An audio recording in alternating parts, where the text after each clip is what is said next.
Hey podcast, just before we get you to this episode, I wanted to invite you to join us at pageantlaunch.com. We are starting the world's first dedicated pageant review site, and we want you to join our launch team. All you need to do is put in your email address. It's completely free. We are looking to make the pageant industry safe, transparent, and fair, and we'd love your input on how to do that. So head over to pageantlaunch.com, whack in your email address, and let's get you to this episode. I'm Brittany Jane, Miss World Australia 2019 State Finalist, and this is my interview with the Pageant Project.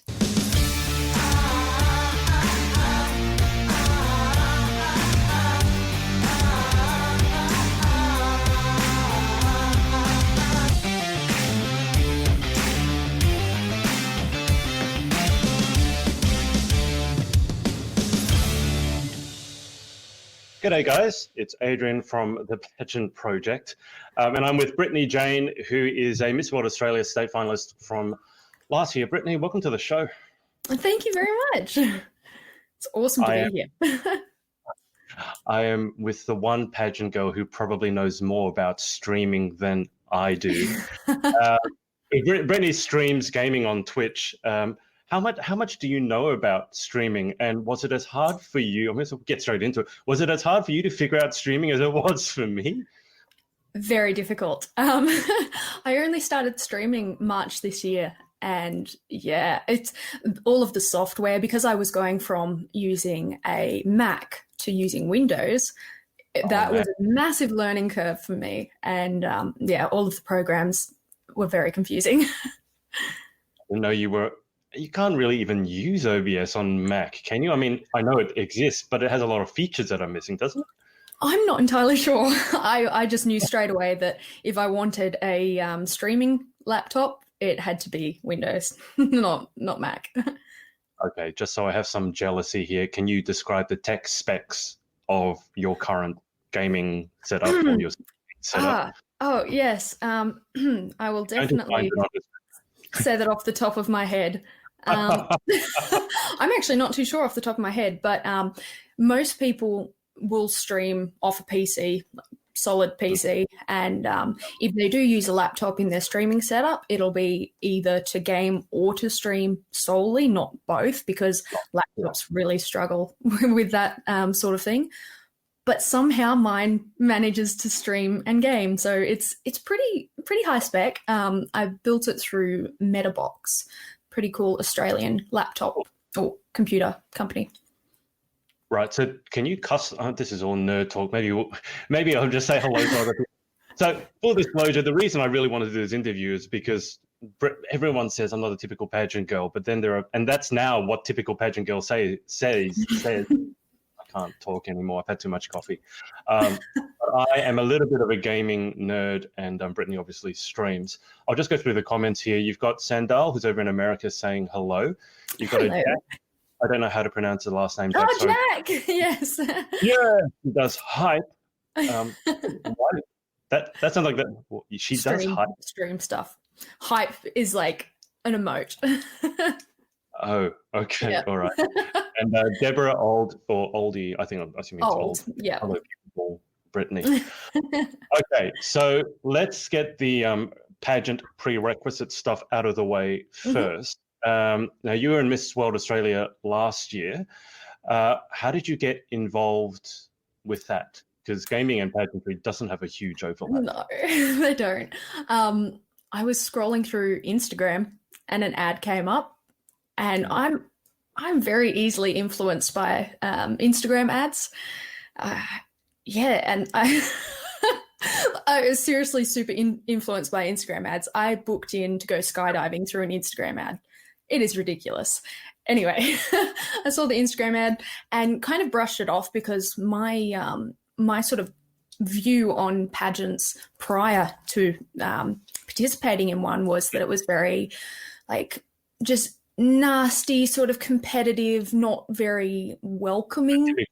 The typical stereotype. Yeah, exactly right.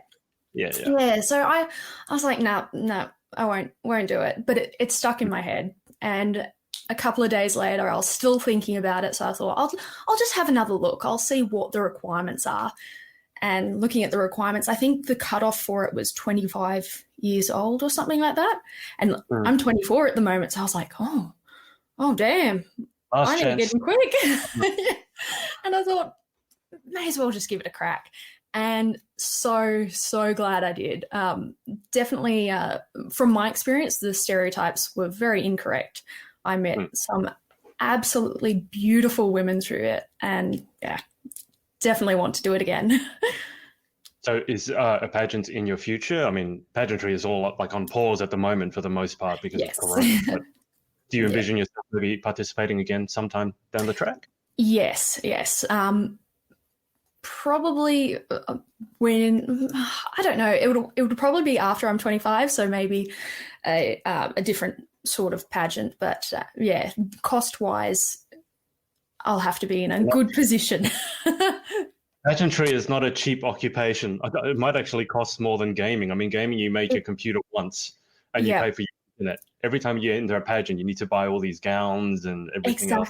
And accommodation, because I live in Canberra and everything was up in Sydney. That's the reason I ended up dropping out and not attending state finals, was because I couldn't afford to go up to Sydney. But like I made the dress myself because I thought, I'm not going to be able to afford a dress, so I'll make one. Right. So I made it, and then when I got an email about the price for entry and was looking into accommodation, I realized that I was not going to be able to afford it comfortably. So it was really unfortunate. I don't think anyone should bankrupt themselves for pageantry. No, definitely not. No. Did you get a chance to wear the dress? I mean, you've made it. It seems like a shame you'd never used it. I think it's at Salvo's now. You never wore it? No. It was one of those it was a little bit half done. So I bought a dress. Gave yourself half a dress? No, it was done, but it wasn't done well. It was like a one-wear sort of thing. Like it had safety pins that were going to hold it in place throughout the show. Like that sort of thing. That's typical pageant stuff anyway. Everyone's held together with pins, so you're not alone. If you get elbows with the pins in and someone's now wearing it with the pins in, that's maybe a different story. But yeah, I didn't think of that. No, I didn't leave the pins in it. Jack, how do you pronounce your surname, Jack? You have to tell me. I think it's Gorton, I think. Okay. Let's get back into the gaming. So, of course, have a coffee. You said you only began in March streaming, but obviously, I mean, getting into streaming and being pretty successful at it takes a bit of time. So, how did you get into gaming in the first place? So I've been playing Call of Duty since I was 9 years old. So I've been a gamer for a very long time. I got really into gaming in about 2014, 2015, to the point where I was trying to go professional with it and like compete in gaming. And then I started uni, and uni, work and gaming don't really go hand in hand, especially when you'd like to have some sleep. So I ended up stopping gaming. Yeah, I know, right? Really. No. I ended up stopping gaming for about four years. Wow. And then when I was in Vegas in January this year, I was with a bunch of mates who stream, and we went to a laser tag game, and it was laser tag but with VR headsets on. So it was like you were in a computer game, which is great unless you're used to computer games. So when you kill someone, you think they're gone, and then you run forward straight into them. So that was a little bit of a problem. But after doing that, it kind of sparked my love for gaming again and made me realize how much it meant to me. And yeah, the guys encouraged me to start streaming, and I got home from Vegas, ordered a laptop, and yeah. Wow. How did you, you said you were going to go pro. The pro gaming circuit or the scene in Australia, how big is it? Obviously, it's huge in America and certain other games like huge in South Korea, for example. But in Australia, how big is the gaming scene? It's actually much bigger than I expected, at least. And I've only realized this since streaming. So when I was looking at going pro, I had no idea where to start looking. I was on YouTube watching people's compilations from Call of Duty, and I wasn't even familiar with Twitch or any sort of streaming site. So it was very foreign to me, and I didn't know where to start. So I think that's another reason why I didn't pursue it. But yeah, since streaming, I've actually partnered up with an esports team, Kanga Esports, an Australian one, and it's so cool. But it's a lot more prominent in Australia than I thought it would have been, which is really cool. So, are there any aspirations to go pro in the future? I'm nowhere near as good at playing Call of Duty as I used to be. Actually quite terrible. I swear people only come to my stream for the conversation at the moment. I heard someone who was a streamer describe it as like you can be when you're streaming. You can't. Brittany, Sorry, can you hear me? Cut out a little bit. Yep. Okay, internet's back. Because if you were going to play pro, you wouldn't be streaming at the same time. No. I mean, you just wouldn't do that.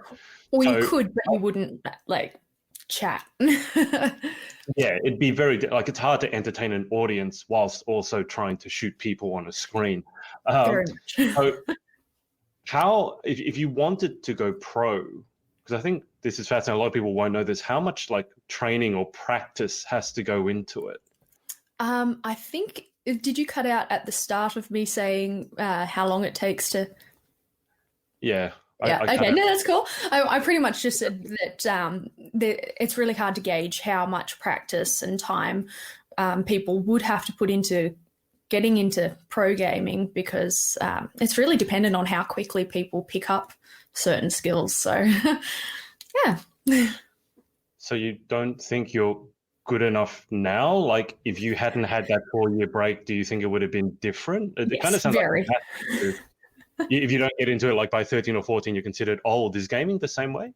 Yes, definitely. Well, there are a lot of streamers. I've noticed that streamers range from, I think the legal age to start streaming was 13 on Twitch, but range from 13 to I've seen some people in their 70s streaming. So there's no sort of barrier there. There's definitely, it's more so whether you can interact with people or whether you can play the game really well. You have to have one or the other, or both.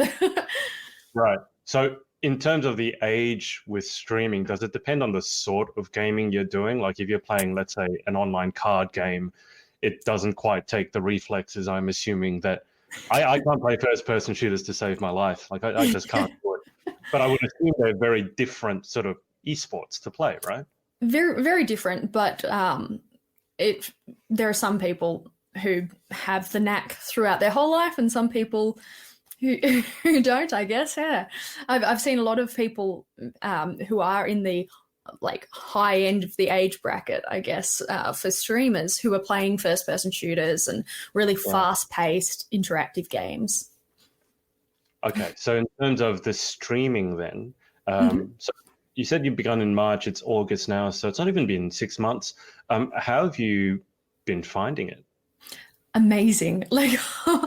Honestly, and especially because I started at the start of quarantine, probably the best decision ever, because a lot of people are at home trying to find things to do, so viewership was a lot easier to come by. But it's been fantastic. I've made so many friendships through streaming, and I'm a very sociable person, but also a little bit of a hermit. So if I can stay at home and socialize, it's fantastic. And game at the same time. How did you, when you first started, how did you, in terms of getting into it, because we talked a little bit about the tech, so you obviously have to get yourself a reasonable machine. Yep. How did you find the learning curve getting into streaming? Because a lot of people are afraid to be in front of camera for whatever reason. So how did you find that sort of learning curve? I mean, you seem completely comfortable in front of the camera. And certainly I've seen your streams and you look very comfortable talking to people and interacting with them. So how much of a learning curve was there for yourself? I'm very lucky to be quite confident as it is. And if I'm not feeling confident, I'm very good at faking confidence. But I'd been teaching, I'd been teaching for a while, like at a local technology college, I guess. I'd been teaching there for a while, and that seriously boosted my confidence. I just remember my first class, I was just, oh, hi guys. So we're going to be learning, like, like so nervous. And towards the end, it was like, sup, we're going to do this and this. And so that helped so much in building my confidence. And my first stream, I remember I was so nervous, like incredibly nervous, because I not only wasn't familiar with the platform I was using, I wasn't familiar with not knowing who would be watching. At least teaching, you can see the people that are watching. But I guess, it's taken a while to become comfortable on camera. At first I thought, okay, I need to be super duper professional. There can't be any background noise. I need to be super focused. And now I'm like, I'm going to go get a coffee, guys. I'll be back. It's chill. I do like the, are they didgeridoos that you have on your channel? And then every now and then I get didgeridoos. And then what are the different ones that you can redeem with your didgeridoos? I know Hydrate was one. Yes. So they're called channel points, and you can rename them if you want. So I've named mine to didgeridoos because it's super Australian, really cool. And you can redeem, so you earn the points through watching the channel and interacting with the channel. If you post comments, you get more channel points and all that sort of stuff. But you can redeem Hydrate, which means I have to have a drink of water or whatever drink I have with me. Then there's redeeming a posture check. So that if I'm sitting there like this, they're like, oh, you sit up straight. So that's really handy to have that, because I very frequently get like really into gaming and then hunch over. And then you can redeem push-ups, which that one's always interesting. I've put it at a limit to 2 redeems every stream, because 20 push-ups is just like that's enough. How much does it cost to do the push-ups? Like, how much do I have to redeem? 2,000 channel points, which apparently doesn't take long to accumulate, because I have people who redeem them way too frequently. So for 2,000 didgeridoos, how many push-ups do you have to do? 10. I was going to say, I'm disappointed. I think I got about 1,000 didgeridoos or 1,100. So just spam the chat with emotes and your points will go up. What can I redeem for my 1,000 didgeridoos? Oh, I think you can redeem hydrates, but I think that's hydrates and posture check. But okay. I'm not too sure if there's anything else between those and the push-ups. Oh, and also a Paparino appearance is the other one you can redeem, where I get Sprocket to come and sit on my chair, and he is the streamer for a while. Sprocket. My dog, sorry. Sprocket, that's an unusual name. What sort of dog is Sprocket? An Australian Kelpie. That's quite big, isn't it? Yeah, kind of. He's not like a Chihuahua dog. He's not like... I could get him here now if you want. Yeah, if you can you get him? This is one thing you can't do with the cat. You can't call the cat and it will turn up. Come here. This is a first. Good boy. Oh, wow. Say hello. Oh. He's like, why did you call me out of bed? You do not have treats. You are such a good boy. Beautiful puppy dog eyes. Jackie has to go to a coffee and leaves me alone with the stream, and you can redeem points to see her dog. Well, I got to see her without redeeming the points. So that's true. And streaming, in terms of being a female streamer and being a female gamer, obviously, I shouldn't say it, but my assumption is that there are more females coming into both industries. How have you found your experience? And I hate that I have to sort of ask this, but your experience as a female streamer as opposed to well, as opposed to a male streamer. Have you had any difficulties with that, or have you enjoyed it, or has it been a bit of both? Definitely not many difficulties. I feel like it's probably easier as a female in streaming because you could be on the homepage and you're a male and people are more likely to skip past you. If they see a female, because there aren't many female streamers, they're like, oh, click. So it's much easier to grow your channel and have viewers. If you're a female streamer, obviously you have to still be engaging or really good at gaming. But it definitely helps bring people to your channel. It doesn't necessarily help keep them there, but it helps bring them to your channel. So that's been fantastic. I've had a couple of people that we've had to ban in chat because they've been quite rude and naughty. But I find that I've been in a lot of chats, like watching other people's streams, male streamers, and they get it much worse. Like they get people being nasty instead of just like seedy. I'd much rather have someone in chat be seedy than really rude. So yeah, it can be a very toxic place at times. Yeah. When you have someone that obviously is contributing to the chat not in a good way, is it easy for you to ban them? I mean, sometimes you have moderators and things like that. So how does that work? Well, I have four moderators, and there's always at least one on at a time. And they get straight onto it. I've given them a list of things that they should ban people for, a list of things that they should time people out for. So that's another option. If someone's being disruptive, you can give them a warning. If they don't listen, you time them out for a certain amount of time. Sometimes they'll come back and they've cooled down. Sometimes they come back 10 times worse, and then that's when you ban them. But it's really handy because I can be gaming and not be watching the chat and someone says something really rude. I don't know that they've said it, but I look back and one of my moderators has dealt with it. So that's great.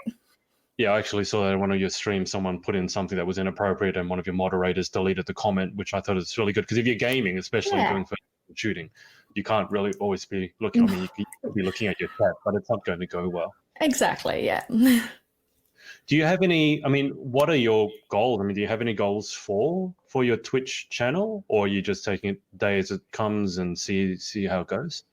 Well, I definitely want to become a Twitch partner. So I'm a Twitch affiliate at the moment, and there are these certain requirements that you have to reach to become an affiliate, and then certain requirements to become a partner. And each time, so becoming an affiliate means you can start making money off streaming, which is fantastic. People can subscribe and donate money, all that sort of stuff. And then when you become a partner, Twitch takes less of a percentage of that income. So it's really cool. So that's my goal at the moment, to become a partner on Twitch. But I really enjoy having close relationships with the people who watch my stream. So the more my channel grows, the less I'm able to chat with the people who are watching. It's really hard to keep track of that. And the best thing that I get from streaming is friendships, like being able to talk to the people who are watching. I've encouraged a lot of other people to start streaming, and they've come to me for advice. And it's been really nice to have that sort of little tight-knit community.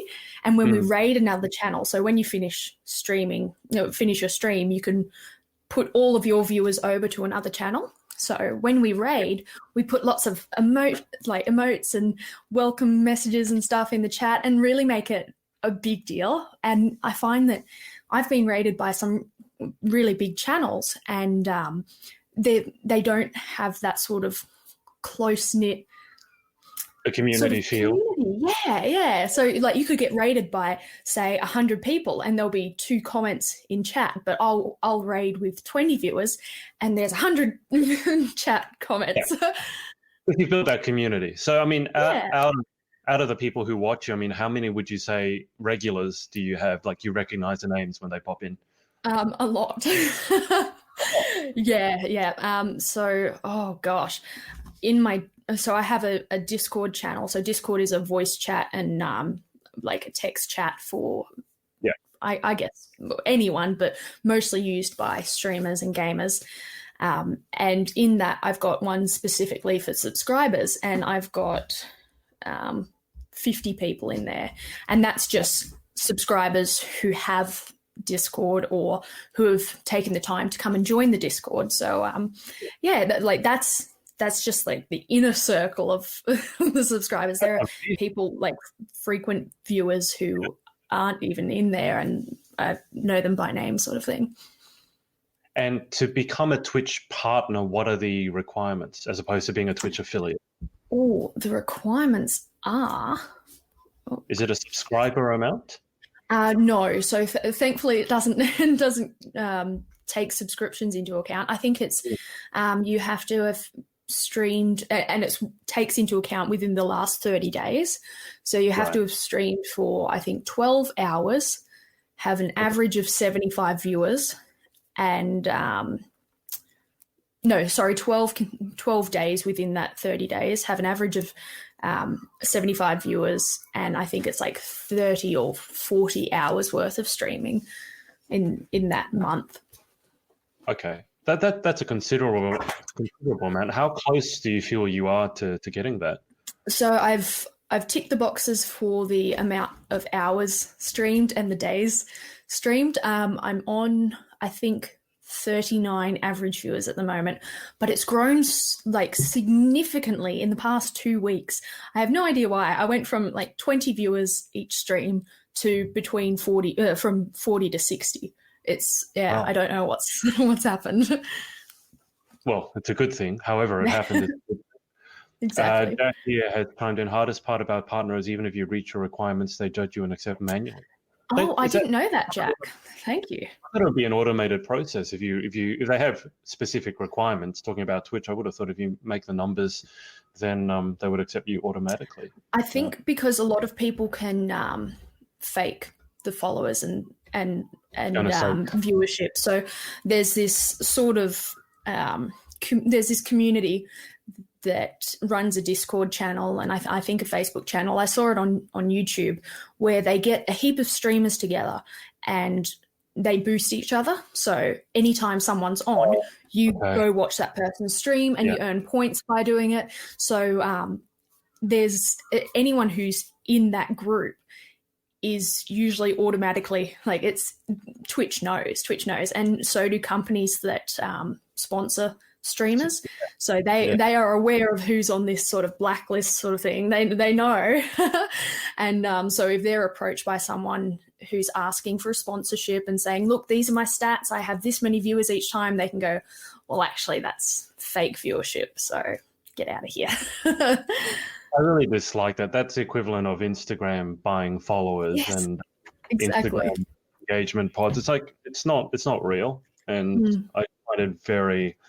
It's dishonest. I mean, call it what it is. I mean, you should put in the effort to really grow your community, and I think anyway. Yeah. Jack here has said affiliate is automated, but you could reach partner requirements and not be accepted. I know someone that's been rejected like 3 times. Oh gosh. Oh. Wow. I mean, hopefully that won't happen to you, Britt. But fingers crossed. maybe they are looking at things like blacklists or fake followers, and probably they don't always get it right. But, and I guess they're losing money by turning you into a partner, and if you're not a good investment. So I guess they're checking, okay, is this person a good investment? Is their channel going to grow authentically? Are they going to bring us money? That sort of thing. So I guess the person doesn't even need to be doing the wrong thing. They could just be someone who they don't believe is going to grow. I mean, if you're Twitch and you want to protect your brand, then you want to make sure that people who are your highest sort of people, they're good ambassadors for your brand. Just quickly, on the subject of your username, the little analogy that I can see behind you, how did that come in? It's nothing to do with it, as far as I can tell. But yes. So a couple of years ago, I decided that I was going to start a modeling agency. I did all of the made a website, started bringing in some models or some talent, not necessarily modeling, also musicians, and bought the name Anahi because it was going to be Anahi Management. Anahi means beautiful flower, so I thought, what a great name for a talent agency. And then once I really got into it, I realized, I need to sort out insurance, which was extremely expensive. So I ended up pulling that back in, but I still owned the name. So I ended up using that for my Instagram. I did want just Anahi, but that was taken. So Little Anahi it is. And what you said, it means beautiful flower. In what language does it mean beautiful flower? Oh, I cannot recall. I actually. I love that I'm not the only person who has a second screen onto the side that they can look stuff up and look really intelligent. And it also means immortal. So it's in Persian it means immortal, and in Spanish it means beautiful as a flower, apparently. So you're an immortal, beautiful flower.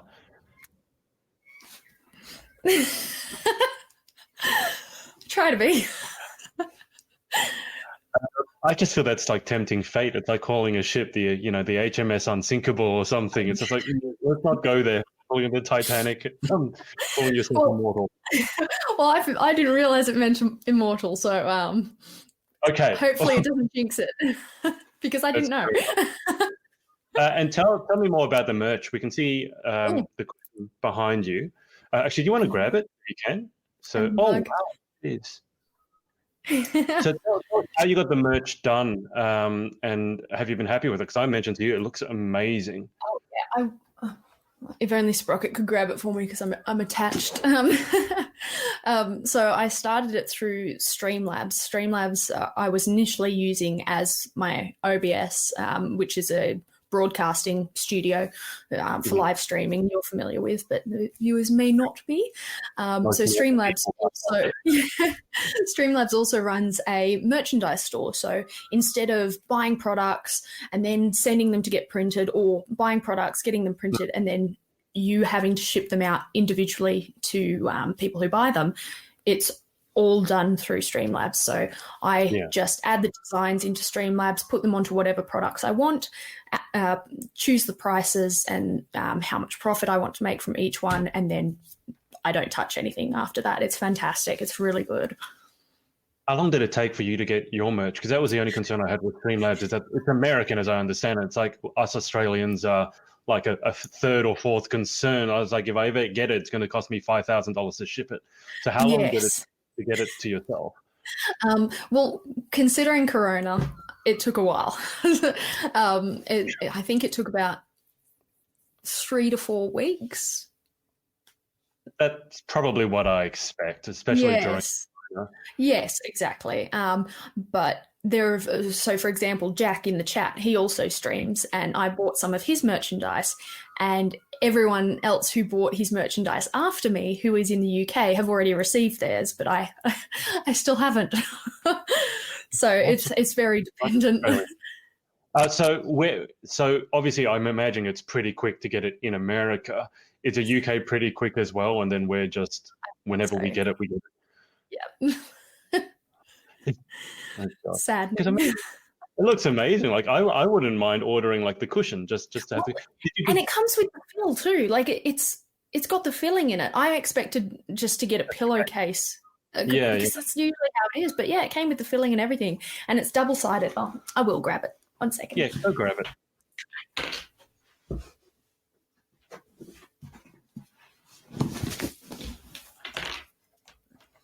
Sprocket there looks like he's given up on life. He's just there. So that's that side, and then I did that on the other side. And who did the design? The artwork? So a lady in the US called Pageosity, or her name on Instagram is Pageosity.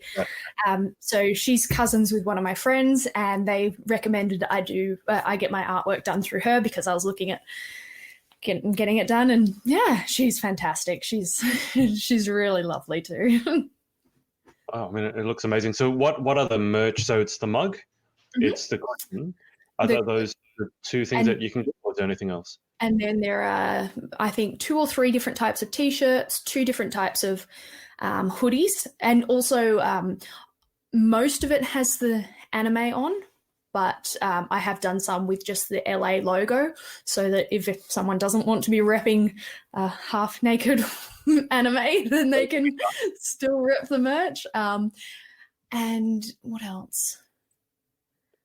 I put stickers on there, and also a mouse pad is on there now.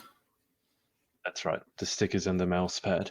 Yes. Just out of interest, do you have an idea how much of your viewership comes from which country? Yes. So at the start, it was about 75% from the US. I'll just check now what it's at.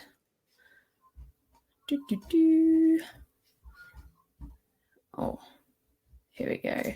View details. So 40% from the US, 15% from Australia, 11% from the UK, 4% from Canada, and then we've got Germany, Brazil, Netherlands, New Zealand, Japan, Saudi Arabia, France, Italy, Norway. Oh, like just everywhere. A big mix, yes. Yeah, but mostly US, Australia, and the UK. That's what I expect. Actually, I would have expected a slightly higher percentage from America. But when you're streaming and people, I'm assuming you ask people where they're from. Yeah. Have you ever heard about a country that you never expected, or heard that they're from a country that you didn't even know existed? Not any that I didn't know existed. But they're at the start, especially, people would say, like, I'm from Finland, and I'm like, wow, how did you get here? How?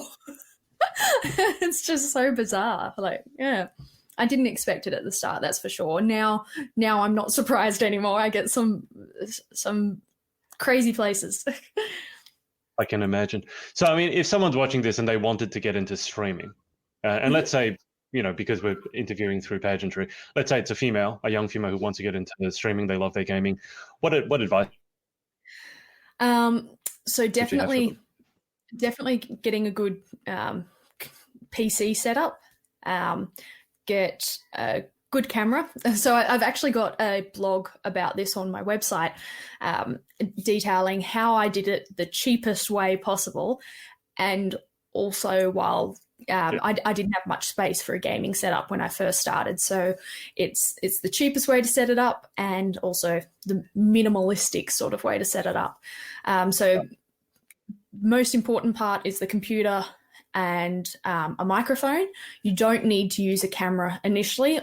People are more inclined to watch you when you're first starting out. If you've got a camera, makes it personal, but you don't really need it initially. But yeah, so laptop, microphone, and gaming software. Definitely look into what sort of streaming program would work best for you.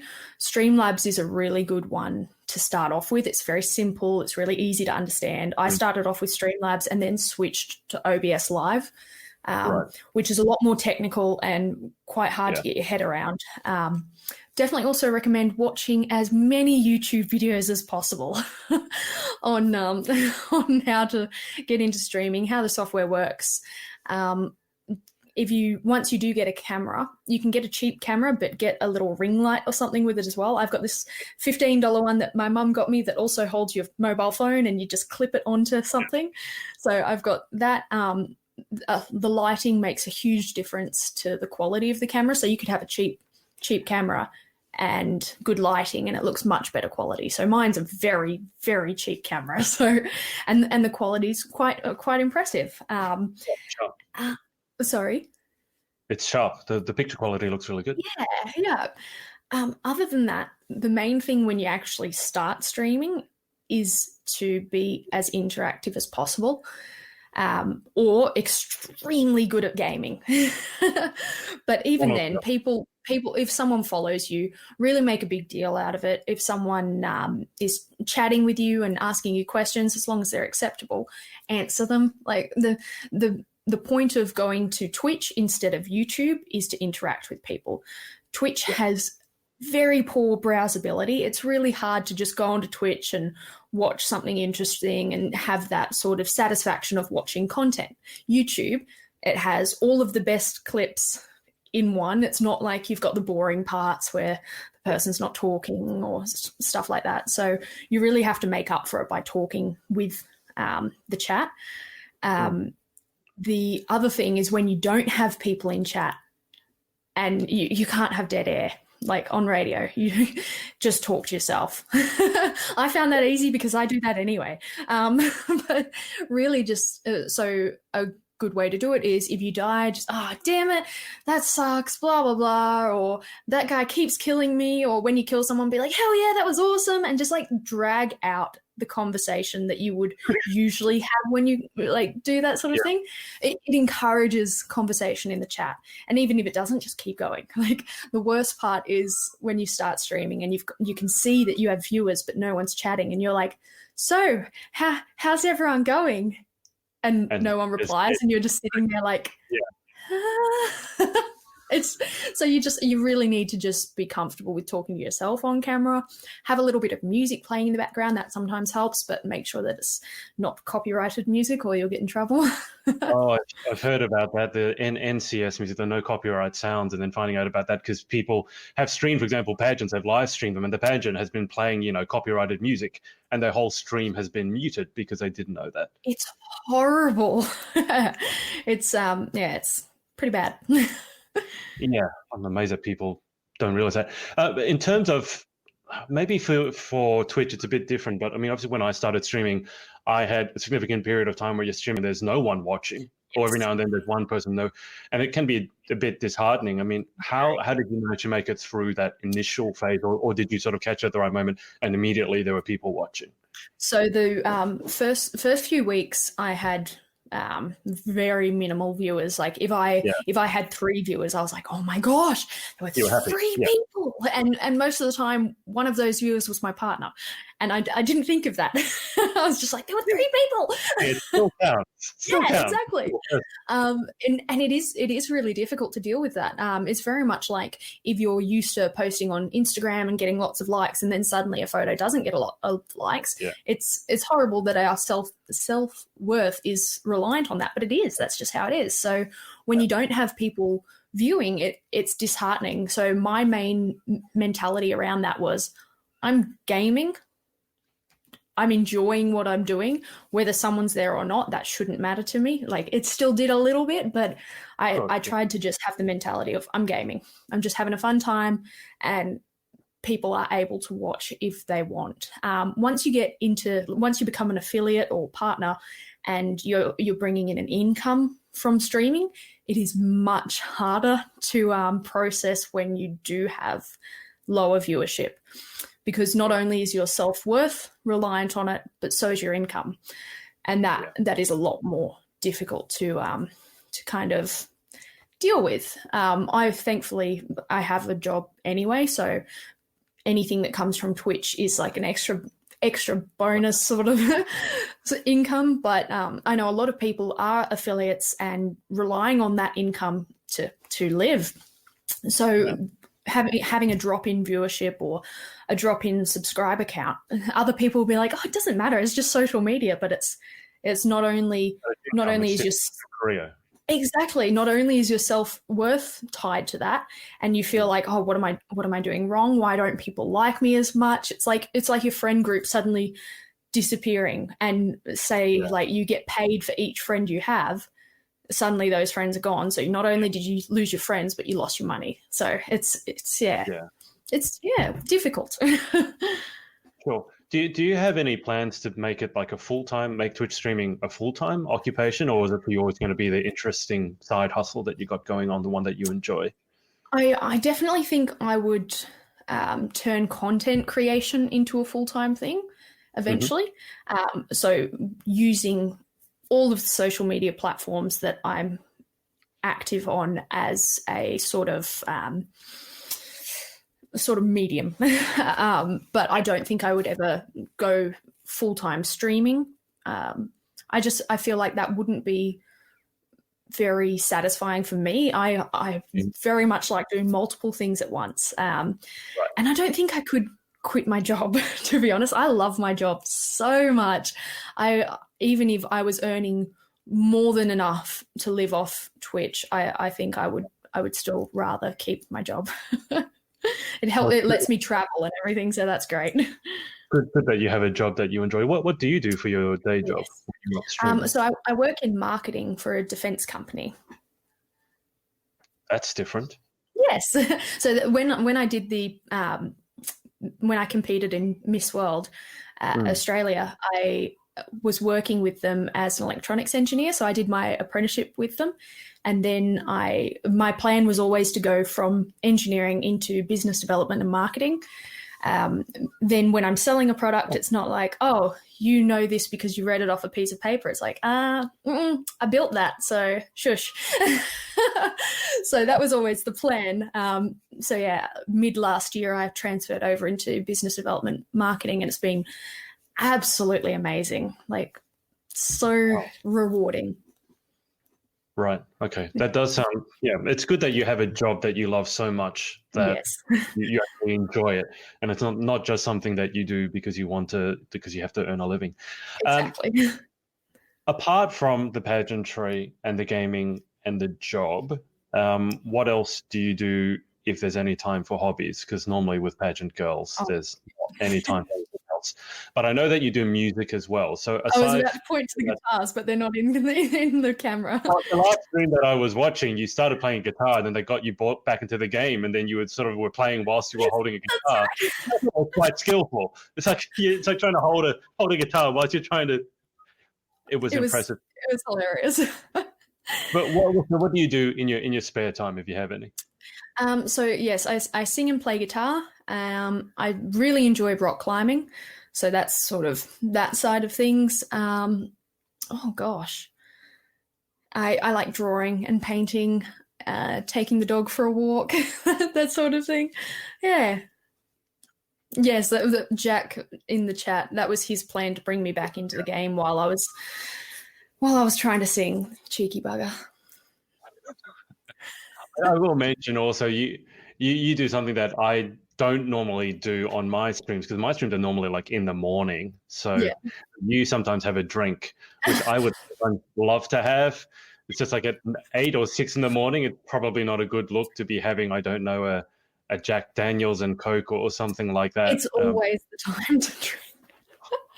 I say that only because a lot of so my moderators, one's from the UK, one's from Canada, one's from the US, and one from Australia. So when I'm streaming, it's sometimes the morning for them.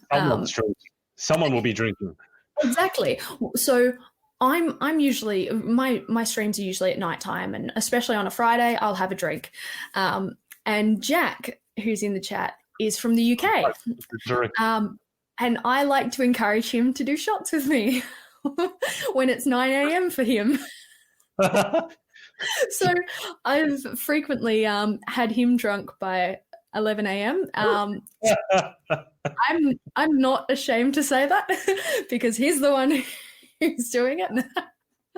I love that you get your viewers drunk. I have to start doing that. I want to say, Jack, well, what's the time for you now? It's like midnight for you, Jack, in the UK. Yeah, no, it's quite funny. It definitely makes the vibe a lot more chill. A lot of people, when they're in streams, the moderators, they're this sort of this enforcement, this very strict, like not friendly sort of vibe. So if I get my moderators drunk with me, they still do their job very well, but people are less likely to be rude towards them, and just the way that moderators are usually seen, it's not there. So it's really good. They're kind of like the bouncers. You kind of want to melt them. Exactly. So it's like if the bouncers were in the club dancing with you, you don't want to annoy them. They're cool. I got to ask, because people say things like, oh, I play pool better when I'm drunk. I can't imagine that having a drink and playing COD, it doesn't help better. It does? You think you're better when there's a certain, it's a very fine line where the drinks help playing. A very fine line, like half a game's worth of life. When you say there's a very fine line, it makes me immediately think you sometimes miss the line by a little bit. Sometimes. Yeah. Frequently.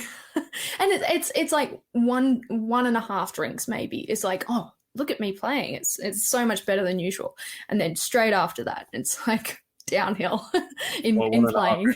Per hour, per game, per minute.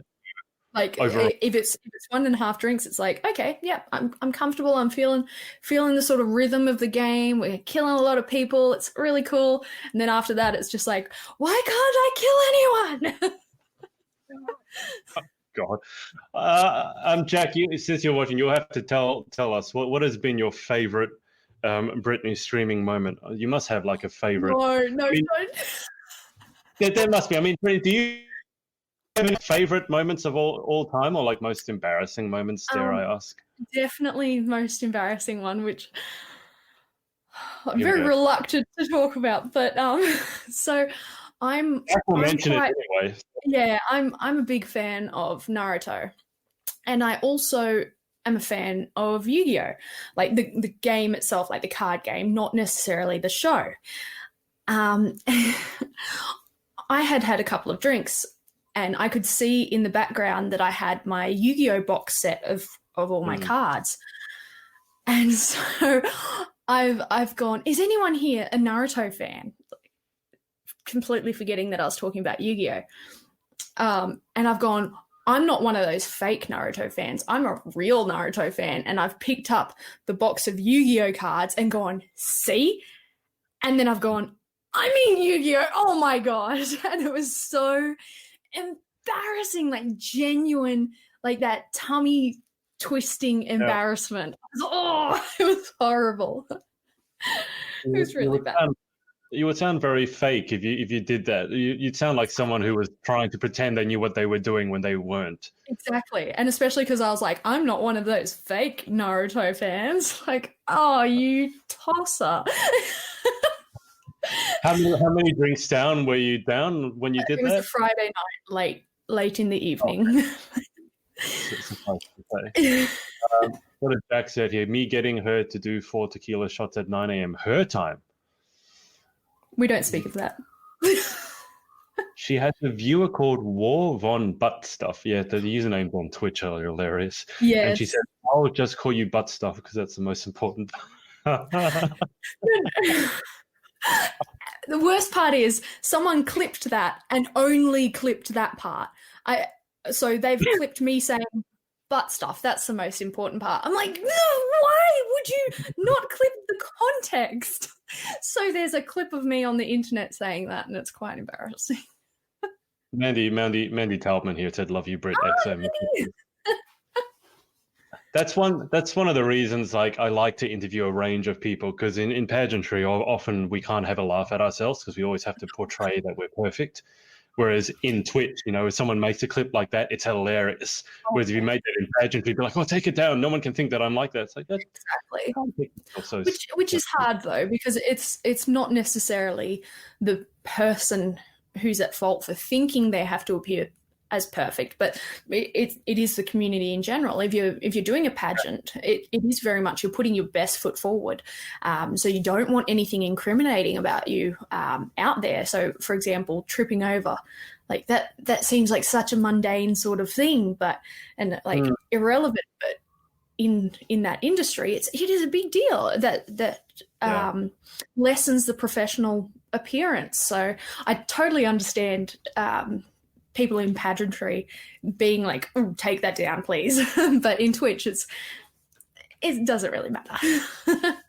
It's two very different worlds. Let's just say Twitch and pageantry. Did you find it at all like confusing? I mean, did you segue seamlessly into both, and you feel as equally comfortable doing both, or does part of you in one place go, "Oh God, what am I doing here?" Because they're very different. They are very different. I definitely feel much more confident streaming and gaming. Pageantry, I did really, really enjoy it. But it is nerve-wracking being up on stage. It's like, am I going to slip? Am I going to trip over? Is my walk awkward? And when you're walking and you can feel someone watching you, so you walk awkwardly. You feel it, and you're like, I'm not walking normally, and I don't know why. I don't know how to walk normally now, but it's just not happening. It's like that. It just doesn't feel right. I can't imagine what it's like. Obviously, I've never been on the runway myself, so having to walk in a certain way, hit your spot, do a twirl, do this. It's like, to me, I don't know how you do it. Like if I was doing that, I'd be thinking so hard about walking that You I wouldn't do. be able to smile. I'd be looking at my feet. I would be hopeless at it. I wouldn't be able to do it. It is difficult, like especially because when I do walk, I very frequently look down. So having to look up while walking, knowing where you are on the stage, and then yeah, I just remember watching the girls who went before me, and one of them did a twirl at the end. So I was like, "That's what I'm going to do. I'm going to do that." Like that looked amazing, and I did it. And I looked at the video and it looked horrible because she had a flowy dress on. It looked amazing. And I've got like this tight ensemble on. So I was just like, what are you doing? Get out. It's very much a lot of thought in it. Oh no, you've frozen again. Oh, hopefully the internet has not cut out. Fingers crossed. Hopefully I'm not frozen too. Literally the worst moderator Brit will ever have. No, Jack, you're a good moderator. Oh dear. I think Adrian's cut out again. Damn it. Oh no, he's gone. Come back. Oh, how is everyone going? I haven't frozen. Okay, good. I'll keep you guys entertained. Maybe. Oh, that coffee is very cold. Very cold coffee. Gross. Very entertaining. Jack is hilarious. Yes. Very, very mean, but hilarious. Jack, that's my mum, by the way, if you were wondering. No, you are funny, Jack, sometimes. Unless you're clipping horrible videos of me on Twitch. Oh, thank you, Sophia. Oh, so you guys are the best. Put on a nice outfit for the interview. Feeling very fancy. Jack. Oh dear. But yes, if you guys are interested in buying some Little Inahi merch, we've got the pillows. Yes, and we've got the mugs. Excellent. Yes. Pillow's got two sides. Very, very plump, quite squishy. Mm-hmm. Oh, very nice. Oh, you're back. I've been back for a little while. I just wanted to let you continue. Oh, no. You're horrible.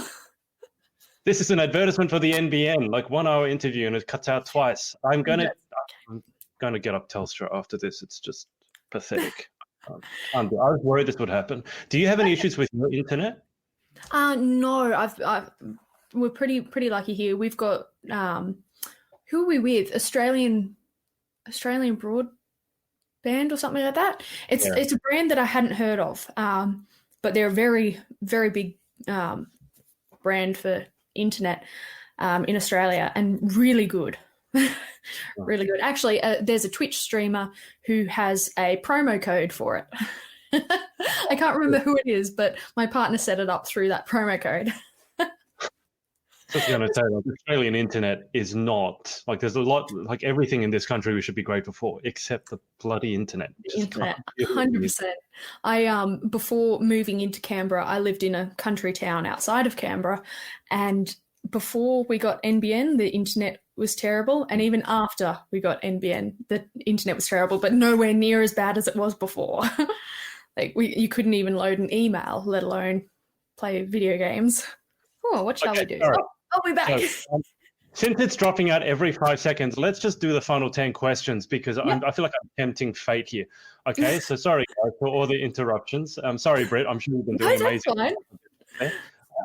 And then I'm going to get up Telstra after this and yell at them. Okay, final 10 questions. Number 1, what is your favorite word? Oh, favorite word? Coffee? I don't know. I can go with that one. All right. Number 2, what is your least favorite word? Disappointed. Mm. Though I like using it. Be like, I'm disappointed in you. That's all here. Question 3, in life, what gets you excited? What turns you on? Everything. everything. Like a lot of people have said, I actually remember a colleague when we were on a work trip, we were going somewhere and I was super excited. I get excited about everything. And that's what he said. He was like, you get excited about literally everything. I said, yeah, how awesome is my life though? Like, because I make sure everything is exciting, whether it's a mundane task or something that I'm actually not looking forward to. I try to look at the positives of it and get excited about it. It's good. It's the only way to be. I mean, what's the alternative? Be bored at everything. That's horrible. Exactly. Question 4 then, what turns you off? Negative people. Like, I understand that there are a lot of people who are negative for very good reason. But it's hard when I have, say, a friend confide in me who's being very negative, and I say, look, how about we approach it this way or this way, and that they aren't willing to help themselves. That I struggle with that. Yeah. Question 5, what sound or noise do you love? Oh. The sound, this weird thing, like I could say so many things, like music, birds chirping, that sort of thing. I'm obsessed with those soap cutting videos, those ASMR soap cutting videos. Oh, so good. Oh. Up there with those slime videos, can't handle it. Oh. No, I'm not fond of the slime ones. Like they don't do much, but the soap cutting videos, I recommend. Moving right on. Question 6, what sound or noise do you hate? Like when the knife scratches on the plate when you're trying to cut something. Squeaky noise. Yeah. Okay. Question 7. If you could have any one superpower, what would you pick and why? That is a really, really difficult one. Maybe flying. I always think that one thing actually that I always think of is not only being able to read people's minds, but to put thoughts into someone's head. So say, for example, if not in a bad way, because I do have a lot of friends confide in me, and they find it hard to sort of to be self-confident and that sort of thing. I'd love to be able to put thoughts into their head or feelings into them that is like self-acceptance, that sort of thing. I don't know. Okay. You could pep them up. Yeah. You could also completely ruin their lives, and but I mean that would be fun too. But question 8: what job or occupation other than your own would you most like to attempt? I would love to front for a metal band. I'd love to be a singer/screamer for a metal band. Would you like to do your audition now?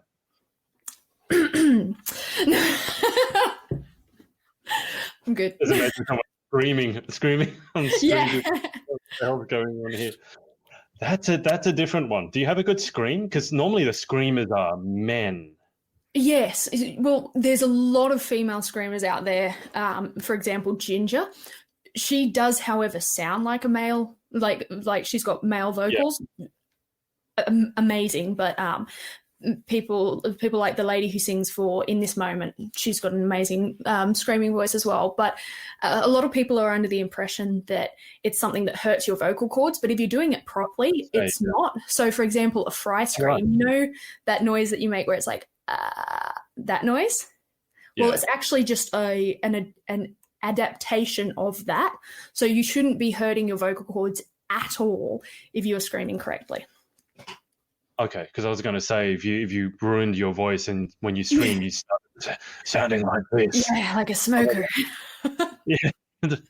Okay. Question 9: what job or occupation would you definitely not like to attempt? Probably a job in like finance where I'm sitting at a computer looking at numbers all the time. Like I really respect people who are able to do that. I really would struggle with that. Yeah. That's fair enough. Final question. If heaven exists, what would you like to hear God say when you arrive at the pearly gates? All of the animals and pets you've ever owned are in here.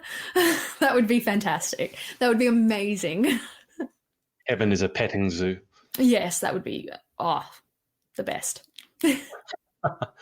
All right, let's wrap this up before my internet bombs again. Jack here has said tangy. Her favorite word is tangy. Tangy. Oh, that's right.